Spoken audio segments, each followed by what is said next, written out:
গুনাহ করেছি কার কাছে? মাপ চাবো কার কাছে? গুনাহ করেছি আল্লাহর কাছে, মাপটা চাবো আমরা আল্লাহর কাছে। আমার আল্লাহ হলেন ইয়া গফুরুর রহিম। আমার আল্লাহ হলেন পরম ক্ষমাকারী। আসমান সমান যদি, পাহাড় সমান যদি আপনি ভুল করে গুনাহ করে ফেলা দেয়, আমার আল্লাহর কাছে অনুতপ্ত হইলে, আল্লাহর কাছে গুনাহ মাপ চাইলে, তওবা করলে, আমার আল্লাহ নিশ্চয় উহুদ পাহাড় সমান, আসমান সমান গুনাহও মাফ করে দিবেন। জোরে বলে সুবহানাল্লাহ। একদিন আমার আল্লাহর নবী বসে আছেন, এমন সময় একটি সাহাবী আল্লাহ রাসূলের কাছে এসে বসলেন। সাহাবীটার নাম ছিল দাইয়াতুল কালবি। কি নাম ছিল জোরে বলেন? দাইয়াতুল কালবি। দাইয়াতুল কালবি সাহাবীটা এসে বলতেছেন, আল্লাহর নবী, আমি এমন গুনাহ করেছি, আমার আল্লাহ কি আমার গুনাহ মাফ করবে? আমার আল্লাহর নবী বলতেছে, সাহাবী রে, হ্যাঁ দাইয়াতুল কালবি, তুমি এমন কি গুনাহ করেছো যে আমার আল্লাহ মাফ করবে না? আমার আল্লাহ মহান, কেন মাফ করবে না? কি এমন গুনাহ করছো? আল্লাহ রাসূল যখন জিজ্ঞাসা করলেন, দাইয়াতুল কালবি দুই চোখের পানি ছেড়ে দিলেন। দুই চোখের পানি ছেড়ে দিলেন, চোখের পানি গালে বেয়ে বেয়ে ঝর্ণার মতো পড়তে লাগলো। আর এমন সময় বলতেছে, আল্লাহর নবী, আমি কি গুনাহ করেছি আপনি একটু শুনুন। আমি গুনাহ করেছি আল্লাহর নবী গো, আমি একে একে কত সন্তান আমার আল্লাহ তাআলা আমার দিয়েছিলেন, কিন্তু সমস্ত কন্যা সন্তানগুলো আমি নিজে হাতেই জীবিত, আমি জীবিত দাফন করে দিছি। জোরে বলি নাউজুবিল্লাহ। সন্তানগুলো, কন্যা সন্তানগুলো জীবিতই কি করেছে? দাফন করে দিছি। এমন গুনাহ কি আমার আল্লাহ মাফ করবে? হে আল্লাহর নবী, শুধু তাই নয়, আমার বিবি গর্ভবতী, গর্ভবতী থাকার কালে নিয়ে আমি বানে যেতে চলে গেলাম। বানে যেতে যাওয়ার সময় আমার বিবিকে বললাম, বিবি, যদি ছেলে সন্তান হয় তে তুমি আমাকে খবর দিও না, আর যদি কন্যা সন্তান হয় তুমি আমাকে খবর দিও। কিন্তু একে একে মাস পেরিয়ে গেল, বছর পেরিয়ে গেল, কিন্তু আমার বিবি সেই সন্তান হওয়ার পর খবর দিল না। খবর যখন না দিল, 4 বছর পর আমি বাণিজ্য করে বাড়িতে ফিরলাম। বাড়িতে ফিরে দেখি আমার বিবির কন্যা সন্তান হয়েছে। সেই সন্তানের বয়স খালি 4 বছর। কয় বছর? 4 বছর বয়স। কিন্তু 4 বছর বয়সে কিন্তু এত সুন্দর চেহারা, এত সুন্দর নুরানি চেহারা, নাদুস নুদুস, দেখতে কত সুন্দর। কিন্তু সেই সন্তানের নাম রেখেছিলেন জামিলা সুন্দরী। জোরে বলি সুবহানাল্লাহ। কি নামটা? কি? জামিলা সুন্দরী। কিন্তু যখন আমি বাড়িতে পাও রাখলাম, তখন ওই সন্তানটা দৌড়িয়ে এসে বলতেছে, আপনি কে? তখন আমার বিবিকে জিজ্ঞাসা করতেছে, বিবি, এই সন্তানটা কার? বলে, এটাই হলেন আমার সন্তান, এর নাম রাখছি আমি জামিলা সুন্দরী। তখন এই সন্তানকে বলতেছে, মা, ইনি তোমার সেই বাবা, বাবার কাছে চলে যাও। কিন্তু আমার কাছে দৌড়িয়ে আসলেন। দৌড়িয়ে যখন আসলেন, আমার এমন ঘৃণা হতে লাগলো যে আমি একটা জঘন্য বাবা, কেননা আমি হলাম কন্যা সন্তানের বাবা। জঘন্য লাগতে লাগলো।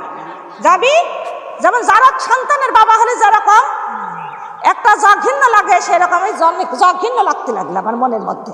যেটা বলতেছে ওই দাইয়াতুল কালবি।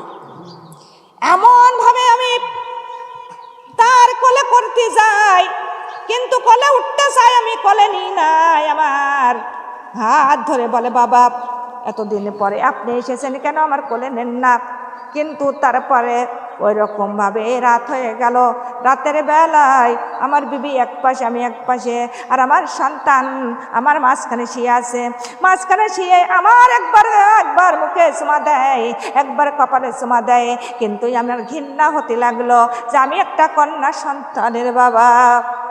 এমন ঘৃণা হতে লাগলো যখন আমি মুখ টানতেনি, আল্লাহর নবী, আমার সন্তান বলে, বাবা এতদিন পরে বাড়িতে এসেছেন, জন্মের পর থেকে আপনি দেখি নাই, আর আপনার আমি চুমা দিই কেন আপনি মুখ টান দিয়ে নেন, মুখ সরাইয়া নেন কেন, আপনি কপাল সরাইয়া নেন কেন, আপনি সরে সরে যান, আমার কোলের মধ্যে কেন নেন না? ও বাবা আপনি এমন করতেছেন কেন? সমস্ত কথা আমি গোপনে রাখলাম সন্তানকে। তখনই মনে মনে ভাবতেছি, আমার সন্তানের সাথে যদি আমি দুর্ব্যবহার করি তাহলে আমার বিবি আমার কাছে সন্তান দিবে না। তখন আমি ভালো ব্যবহার করতে লাগলাম, কিন্তু এক ঘুমে রাত পোহাইয়া গেল। যখন রাত পোহাইয়া গেল তখন আমি কন্যা আমার বিবিকে বললাম, বিবি আমার তোমার কন্যাকে ওরে জামিলাকে সুন্দর করে গোসল করাইয়া নতুন পোশাকটা পরাইয়া দাও। আমার বিবি জামিলাকে গোসল করাইয়া নতুন পোশাক পরাইয়া দিলেন। আমি বলতেছি, জামিলা রে আমার সন্তানকে নিয়ে আমি আত্মীয় বাড়ি বেড়াইতে যাইতেছি, এমন কথা বলিয়া সন্তানকে কান্দে করিয়া পাহাড়ের চলে গেলাম। পাহাড়ের কিনারায় যখন গেলাম আমার সন্তান বলে, বাবা আপনি তো বেড়াইতে যাবেন কিন্তু পাহাড়ের কিনারায় আপনার কি? বলতেছি, মা গো পাহাড়ের কিনারায় আছে জাদুর খেলা। জোরে বলে নাউজুবিল্লাহ। সন্তান আমারই কেন্দে বলে, বাবা এখানে বাঘ ভালুকের ভয়, এখানে কেন নিয়ে আসছেন? তখন আমি বলতেছি, মা রে তুমি এখানে দাঁড়িয়ে থাকো, আমার এখানে একটু কাজ আছে। তখন আমার সন্তান দাঁড়িয়ে থাকলো, আমি কোদালটা নিয়ে আসলাম, নিয়ে এসে গর্ত কাটা শুরু করে দিলাম। যখন গর্ত কাটা শুরু করতেছি ওই ছোট্ট ছোট্ট মাটিগুলা আমার মাথার মধ্যে আমার দাড়ির মধ্যে ঢুকে গেল। আমার ছোট্ট সন্তান জামিলা দৌড়ে এসে বলতেছে, বাবা গো আপনার দাড়ির মধ্যে মাটি ভরে আছে। ওরে কচি কচি হাত দিয়া আঙ্গুল দিয়া আমার জামিলাই আমার দাড়ির মধ্যে থেকে ওই মাটি সরাইয়া দেয়, চুলের মধ্যে মাটি সরাইয়া দেয়, আর তার জামা দিয়া আমার মুখটা মুছাইয়া দেয়। আবার বলে, বাবা গো এত কষ্ট করে কেন আপনি গর্ত করতেছেন? কার জন্য গর্ত করতেছেন আর কিসের জন্যই বা? ওরে আমি বলি, মারে গর্ত করতেছি তোমার জন্য, কিন্তু এই গর্তের মধ্যে আছে জাদুর খেলা। জোরে বলেন নাউজুবিল্লাহ। এই জাদুর খেলা দেখার জন্য আমি গর্ত করতেছি। মা তুমি ওখানে থাকো দাঁড়িয়ে, যখন গর্ত কাটা হয়ে যাবে তখন তুমি জাদুর খেলা দেখতে পারবে। এমনভাবে আমি মিথ্যা কথা বলিয়া আমি আবার গর্ত কাটা শুরু করতেছি। আল্লাহর নবী, ও আল্লাহর নবী, যখন গর্ত কাটা সম্পন্ন হয়ে গেল তখন আমার জামিলাকে আমি ডাকি দিলাম, জামিলা মারে তুমি দৌড়াইয়া এসো। সঙ্গে সঙ্গে আমার জামিলা খুশি খুশি পাও হেঁটে হেঁটে ওরে জামিলা ওই গর্তের কিনারায় চলে আসলেন। যখন গর্তের কিনারায় আসলো বলতেছে, বাবা গর্তের মধ্যে জাদুর খেলা কই? আমি তখন কি করলাম? কোনো কথা নাই বার্তা নাই। আল্লাহর নবী গো, জামিলাকে একটা ধাক্কা মেরে দিলাম, ওই গর্তের মধ্যে পড়ে গেল। গর্তের মধ্যে যখন পড়ে যায় আমার জামিলা শিক্ষার মারে বলে, বাবা কি অপরাধ করেছি বাবা, আমার গর্তের মধ্যে কেন ফেলে দিয়েছো? ও বাবা কোনো অপরাধ করি নাই, ও একটাই অপরাধ আপনার কাছে করেছি আমি, কেননা আপনার বাবা বলে আমি ডাক দিয়েছি, আপনার কোলের মধ্যে লুকাইছি, আপনার কোলে আমি একটু উঠেছি।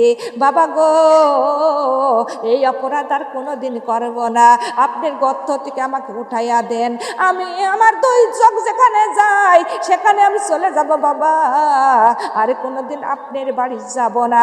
কিন্তু আমার জামিলা যেমন এমন করুণা ভাবে আমাকে ডাক দিয়া বলতে আল্লাহর নবী, তাও আমার দিলে কোনো মায়া দয়া কিছুই আসলো না। লা ইলাহা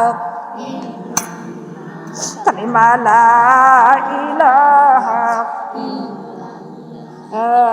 সুবহানাল্লাহ আলহামদুলিল্লাহ লা ইলাহা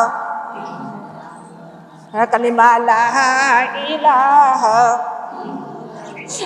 আমি যখন দুনিয়া ছাড়িব, আমি যখন যখন দুনিয়া ছাড়িব তোমরা কে হই কান্দিও না, পাশেতে বসে কোরআন পড়িও, কোরআন পড়তে তোমরা ভুইল না।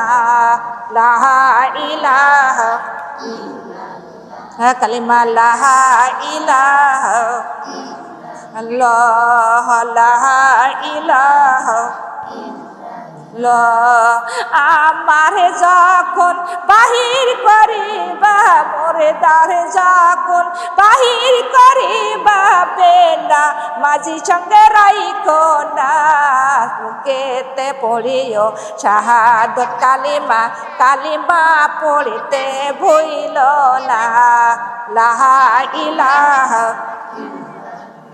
কালিমা লা ইলাহা মোরে দ্বারে যখন গোসল করাইবা, মোরে দ্বারে যখন গোসল করাইবা বেনা মাঝি সঙ্গে রাইখো না, মুখেতে পড়িও শাহাদত কালিমা, কালিমা পড়িতে ভুইল না, মুখেতে পড়িও শাহাদত কালিমা, কালিমা পড়তে তোমরা ভুইল না।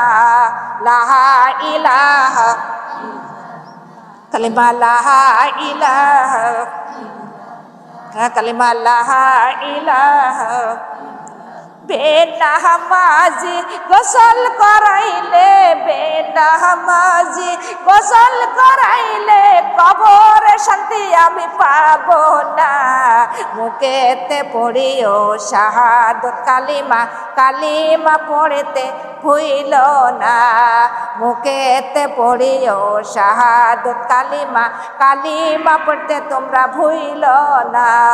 লা ইলাহা কালিমা লা ইলাহা কালিমা লা ইলাহা মোরে দ্বারে যখন কাপন পরাইবা, মোরে দ্বারে যখন কাপন পরাইবা আতরে গোলাপ দিয়ে দিও, মুখেতে পড়িও শাহাদত কালিমা, কালিমা পড়তে তোমরা ভুইল না, মুখেতে পড়িও শাহাদত কালিমা, কালিমা পড়তে ভুইল না। লা ইলাহা ইল্লাল্লাহ কালিমা লা ইলাহা ইল্লাল্লাহ মোরে দ্বারে যখন কাপন পরাইবা, মোরে দ্বারে যখন কাপন পরাইবা তোমরা কে হই কান্দিও না, মুখেতে পড়িও শাহাদত কালিমা, কালিমা পড়তে তোমরা ভুইল না, মুখেতে পড়িও শাহাদত কালিমা, কালিমা পড়তে তোমরা ভুইল না।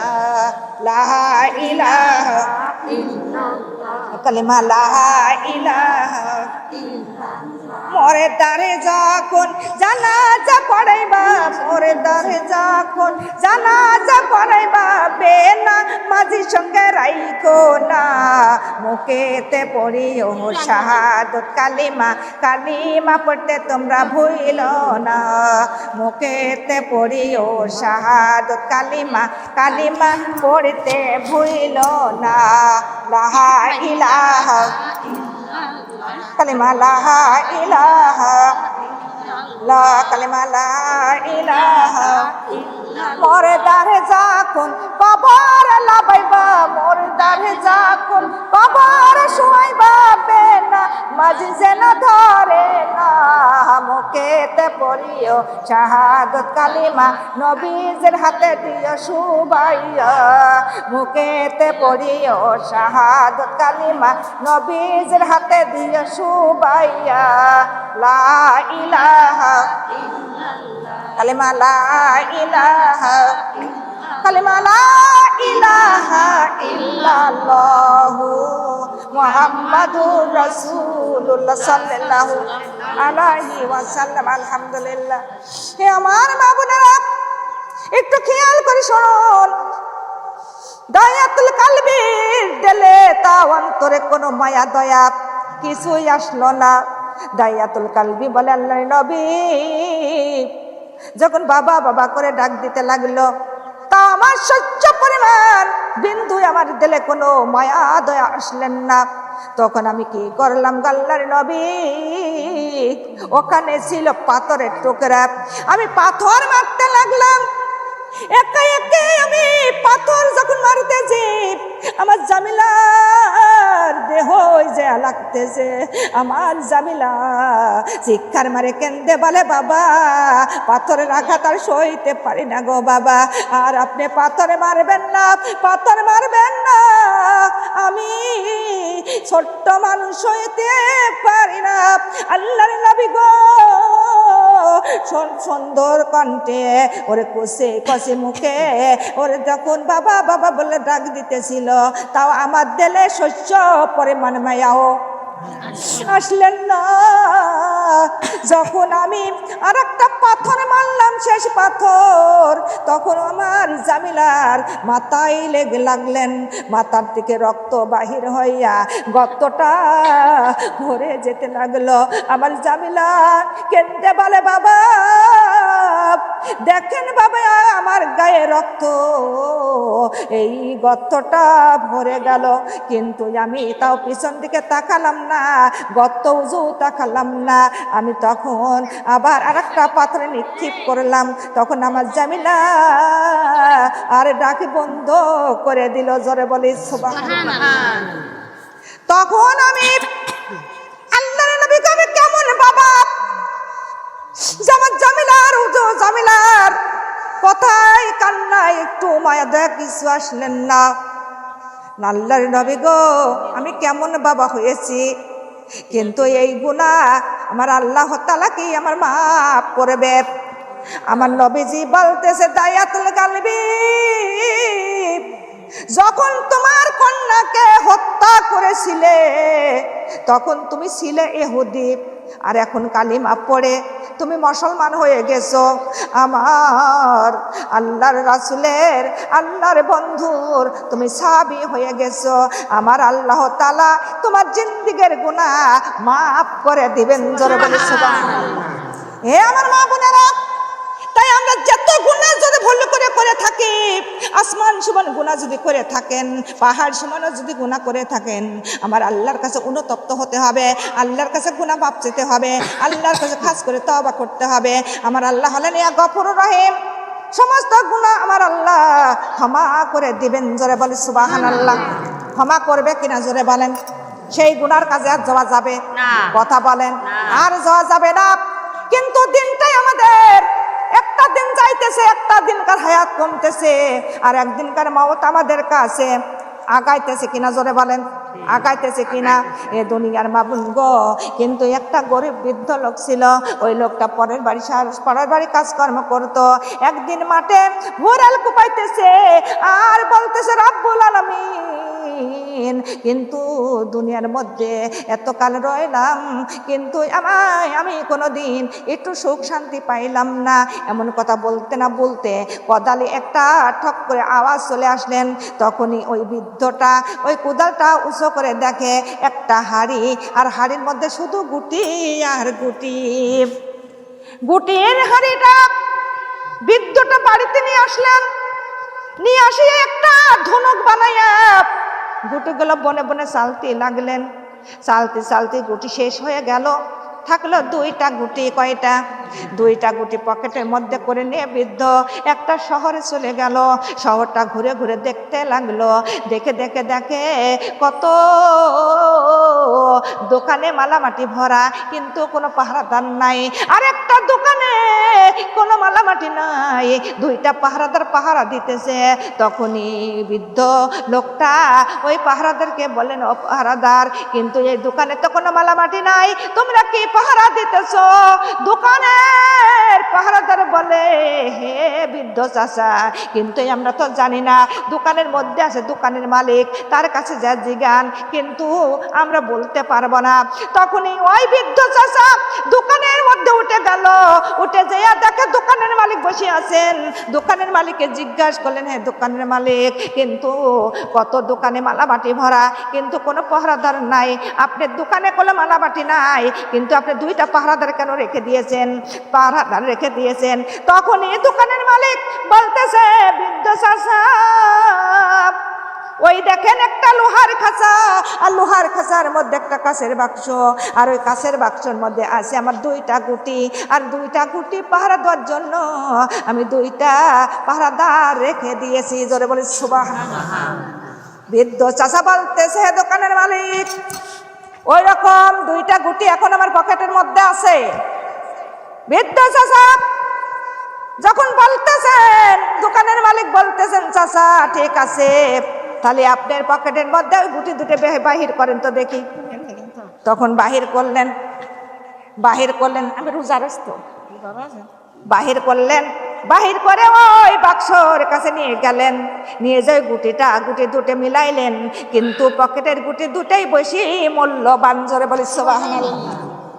তখনই ওই দোকানের মালিক বলতেছে, হ্যাঁ বৃদ্ধ চাচা আপনাকে এই দুটি গুটি বিক্রি করবেন? বলে হ্যাঁ আমি বিক্রি করব।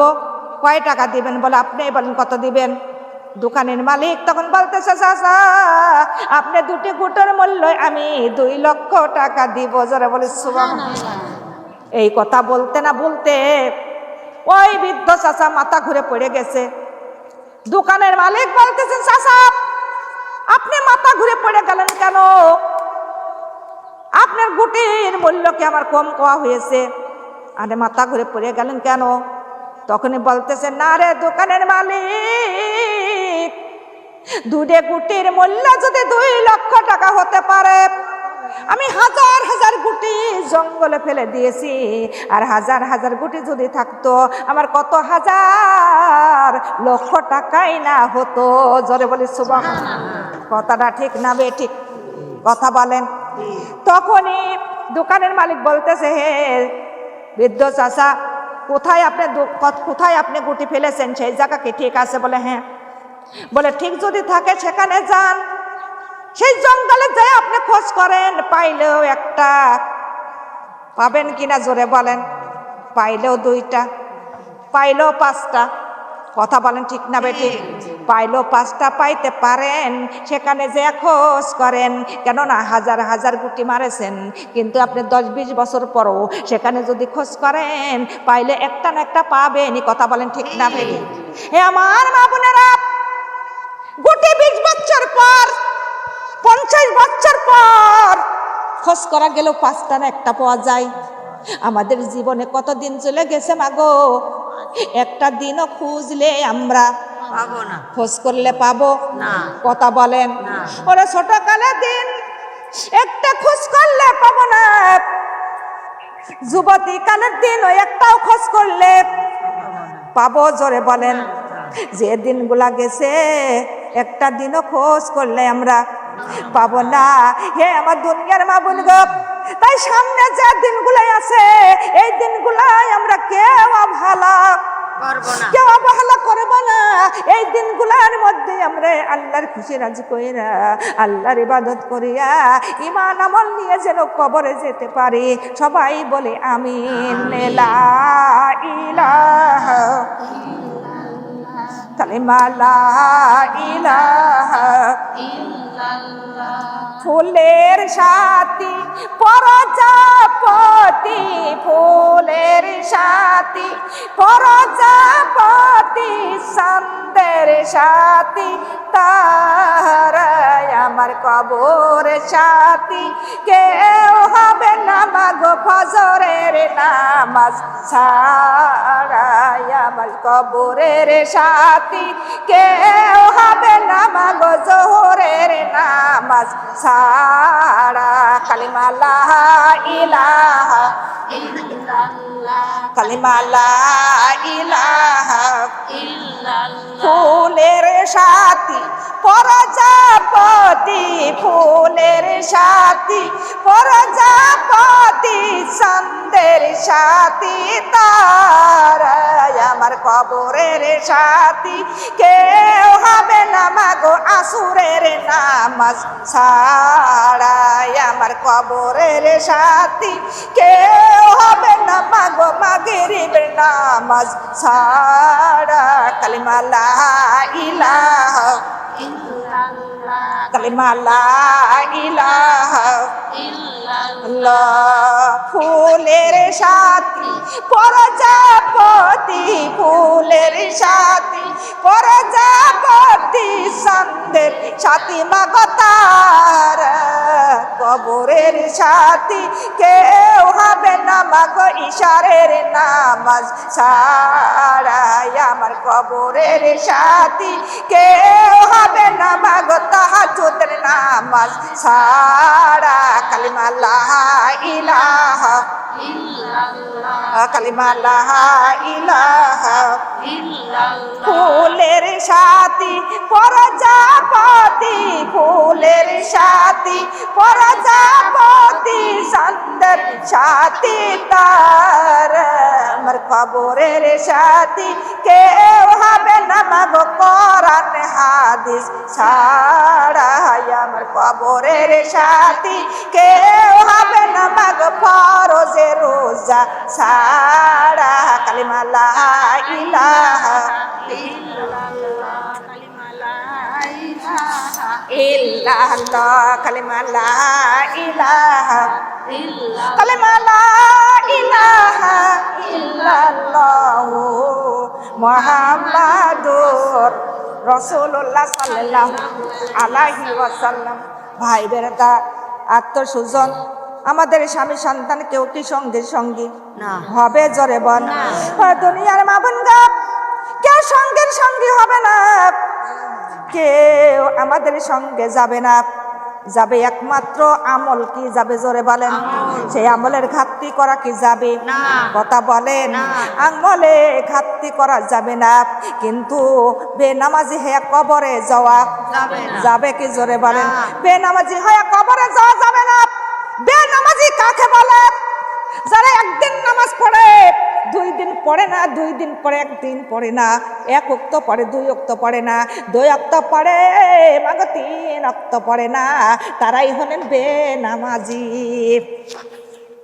কথা বলেন তারা হলেন কি বেনামাজি বেনামাজিরা 1 ওয়াক্ত পড়ে 2 ওয়াক্ত পড়ে না 2 দিন পরে 1 দিন পড়ে না এরকম যারা পড়ে তার নাম বেনামাজি আর কাফের হলে যারা একেবারে নামাজ পড়ে না তাদের নামই হলেন কাফের জোরে বলি নাউজুবিল্লাহ 1 ওয়াক্ত নামাজ কাজা করা যাবে কথা বলেন বিনা ওজরেছে 1 ওয়াক্ত নামাজ কাজা করবে 1,88,000 হব্বা দোজক খাটা লাগবে জোরে বলি নাউজুবিল্লাহ আমার দুনিয়ার মা বোন গো দোজক কি জিনিস আল্লাহ বলেন নূরং কুতুহান নাসু আল হিজার আল্লাহ বলেন ওই দোজকের আগুন বানানো হবে মানুষ আর পাথর দিয়া কি দিয়া জোরে বলেন মানুষ আর পাথর দিয়া ওই জাহান্নামের আগুন বানানো হবে মাগো একটু চিন্তা করেন সেই মানুষগুলো কারা কারা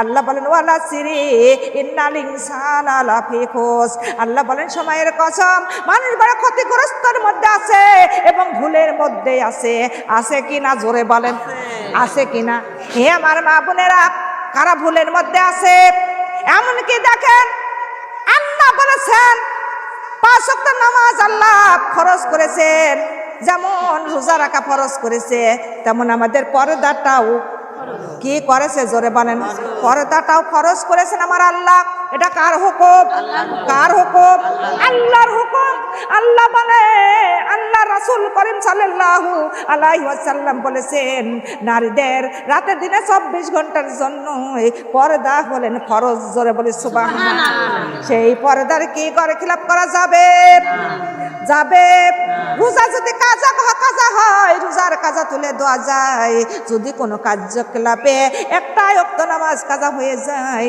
কাজা নামাজটাও তুলে দেওয়া যায় কিন্তু পর্দার যদি কাজা হয় মাগো পর্দার কাজা জীবনে উঠানো যাবে? কথা বলেন। পর্দার কাজাব জীবনে ওঠানো যাবে না, কিন্তু পর্দা হলো রাতে দিনে 24 ঘন্টার জন্যই আমার আল্লাহ ফরজ করেছেন। জোরে বলে সুবহানাল্লাহ। কিন্তু পর্দা ছাড়া যারা চলে তারা কি আল্লাহর বিধান মানে? কথা বলেন, মানে?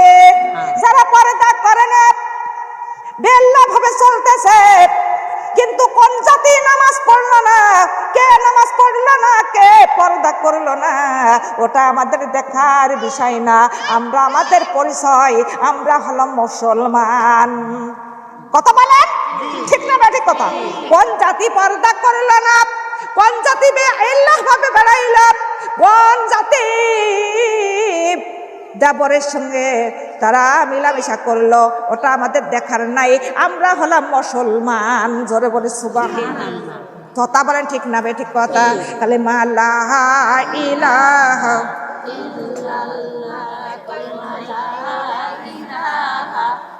ইল্লাল্লাহ, লা ইলাহা ইল্লাল্লাহ,